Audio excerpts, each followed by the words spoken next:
Bueno, antes que nada, Sí.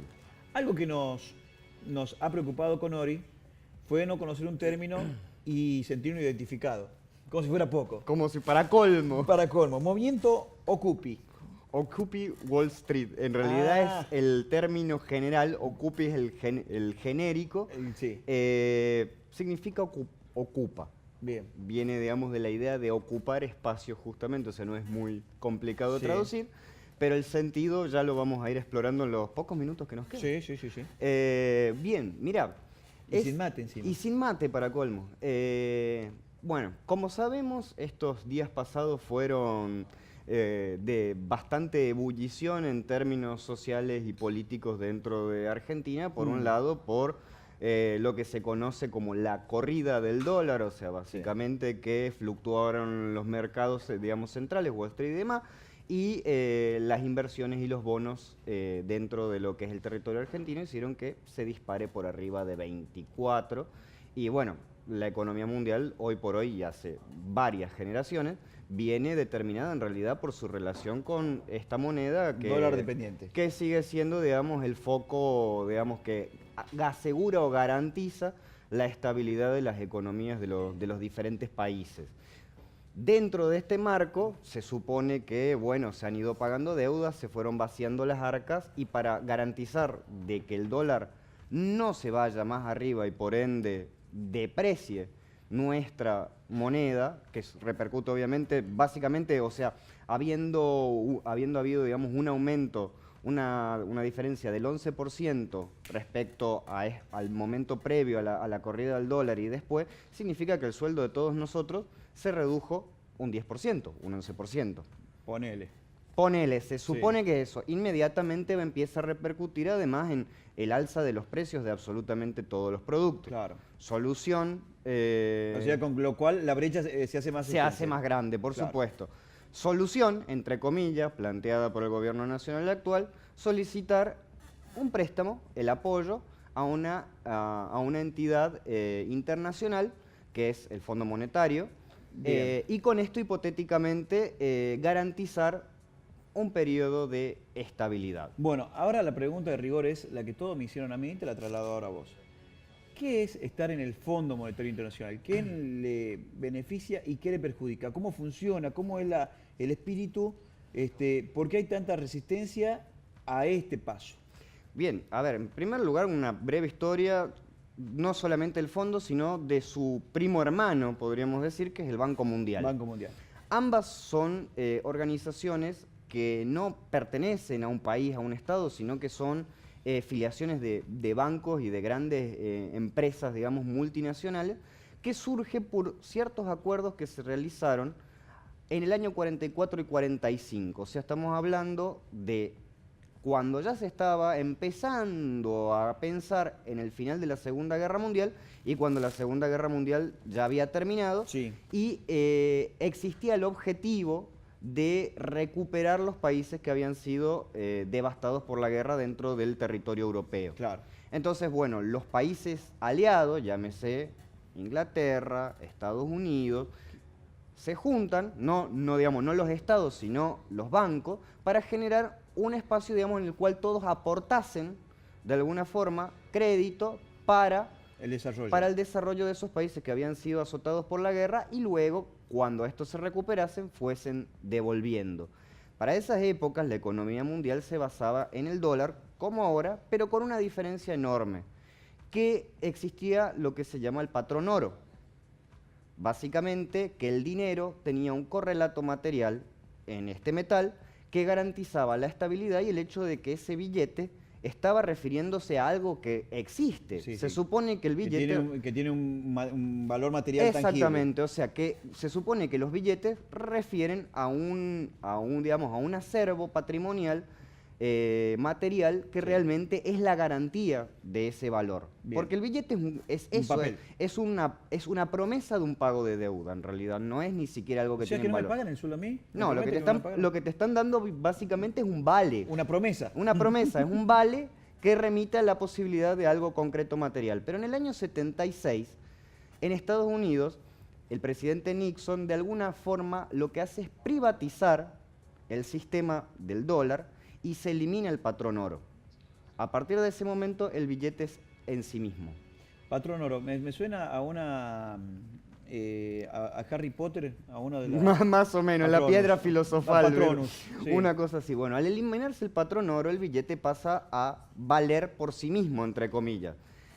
Y eso hace que aumenten las posibilidades de fluctuación y además no hay un correlato material directo, Claro. sino que ese correlato pasa a ser cosas que ya existen y que son utilizadas o son propiedad de la ciudadanía. Bien. Entonces, parte de esa garantía es, por ejemplo, tu casa, Ajá. dentro del nivel de un territorio. Sí. Entonces, si vos, por ejemplo, no podés pagar la hipoteca de tu casa, cosa que en el caso de Estados Unidos es muy común, el sistema hipotecario es muy fuerte, la Sí. gente nunca puede acceder a la posibilidad de comprar, ¿qué hacen? Piden una hipoteca y se endeudan por toda su vida para tratar de saldar esa deuda y que esa casa se transforme realmente en algo de ellos. Sí. La cuestión es que no ocurre y cuando esa deuda no es retribuida en el tiempo que corresponde de las cuotas, los bancos te sacan la casa.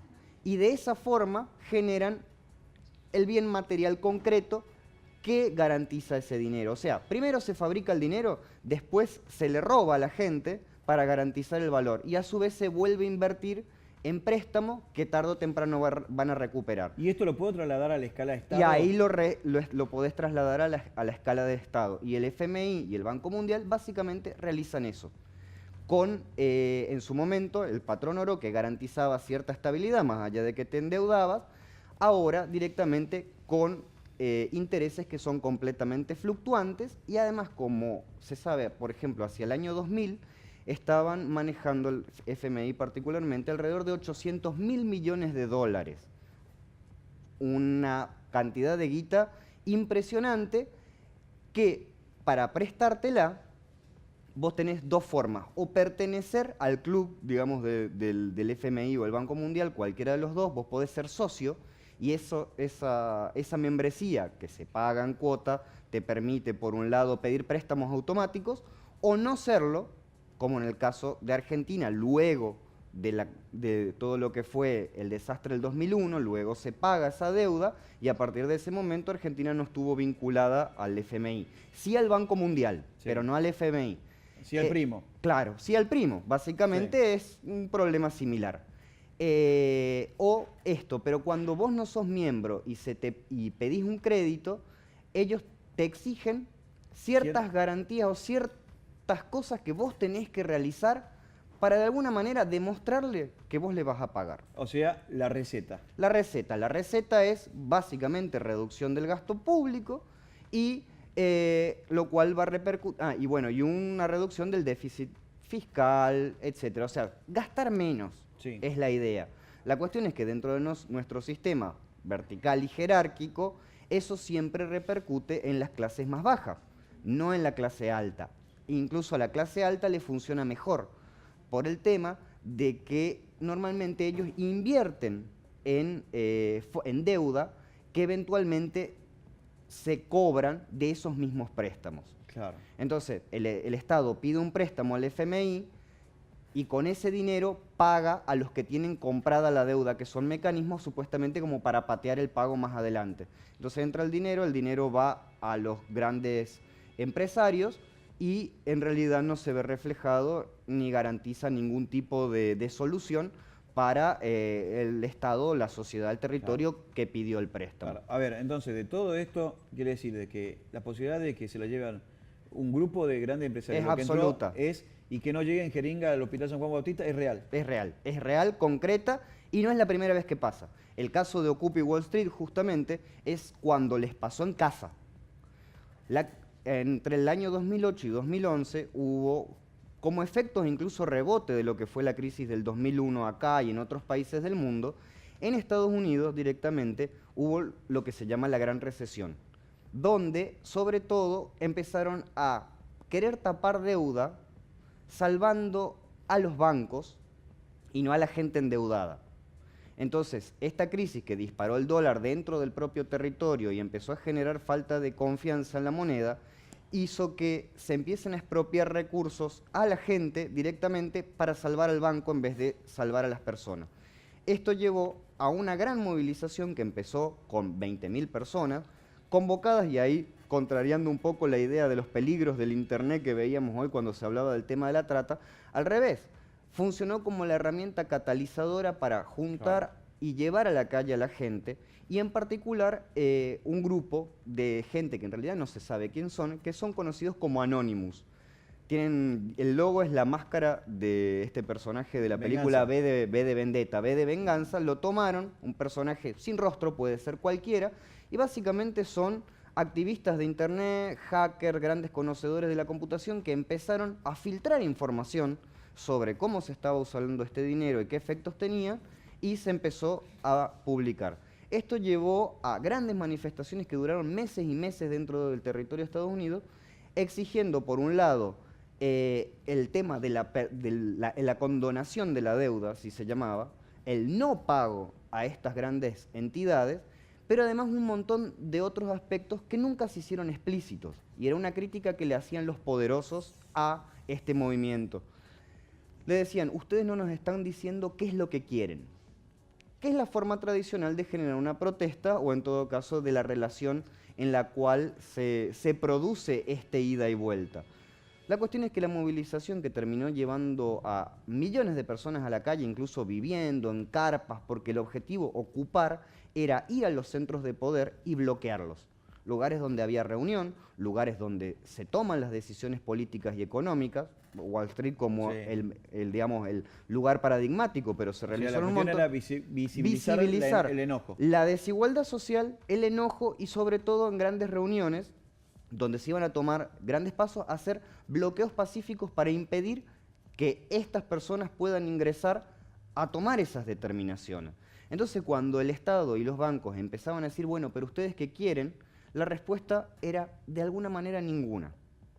Y eso llevó a una gran pregunta, digamos, a un gran interés por parte de los antropólogos, porque en el fondo lo que se fue encontrando y lo que salió a flote es que lo que se estaba construyendo era una nueva forma de proyección democrática, básicamente basada en la idea de la democracia directa. Y hay algunas imágenes, o se pueden ver videos, incluso los pueden buscar en YouTube, está lleno de información, por suerte es algo bastante reciente y muy registrado, Sí. de sistemas de procesos de toma de decisiones que son fabulosos, donde participan 40, 50.000 personas, y uno dice: ¿cómo puede haber democracia directa y poner de acuerdo a tanta gente si en realidad tenemos la idea del voto, de la mayoría o de la representación? Claro.